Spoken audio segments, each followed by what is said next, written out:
কি হবে যদি কোনো জাহাজের ব্রেক ফেল হয়ে যায়? গাড়ির ব্রেক ফেল হয়ে গেলে রাস্তার পাশে মাটি দিয়ে আলাদা ট্র্যাক তৈরি করা থাকে, যেখানে গাড়ির চাকা ধসে গিয়ে থেমে যায়। কিন্তু কি হবে যদি কোনো জাহাজের ব্রেক ফেল হয়ে যায়? তবে কি হবে চলুন জানা যাক। জাহাজের মধ্যে কোনো ব্রেক থাকে না। জাহাজকে থামানোর জন্য বা স্পিডকে কমানোর জন্য জাহাজের প্রপেলারকে ব্যবহার করা হয়, অর্থাৎ জাহাজের প্রপেলারকে উল্টো দিকে অ্যান্টি ক্লকওয়াইজ ঘোরানো হয়। কিন্তু অনেক সময় জাহাজের ইঞ্জিন খারাপ হয়ে গেলে এর প্রপেলারও কাজ করা বন্ধ করে দেয়। এমনটা যদি কখনো মাঝ সমুদ্রে হয়ে থাকে, সেক্ষেত্রে তেমন সমস্যা না হলেও যদি এটি বন্দর এলাকায় হয়ে থাকে, সেক্ষেত্রে অনেকটা বিপজ্জনক হয়ে যেতে পারে।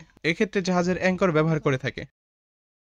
জাহাজটি কোনো কারণে যাতে দুর্ঘটনায় না পড়ে এর জন্য পোর্টে ঢোকা কিংবা বের হওয়ার সময় এবং অ্যালং সাইড করার জন্য টাগবোট দেওয়া হয়। জাহাজ সম্পর্কে যদি আপনাদের কোনো কিছু জানার থাকে তাহলে আমাদের কমেন্ট করে জানাবেন। আমরা পরবর্তী ভিডিওতে আপনাদের প্রশ্নের উত্তরগুলো দেওয়ার চেষ্টা করব।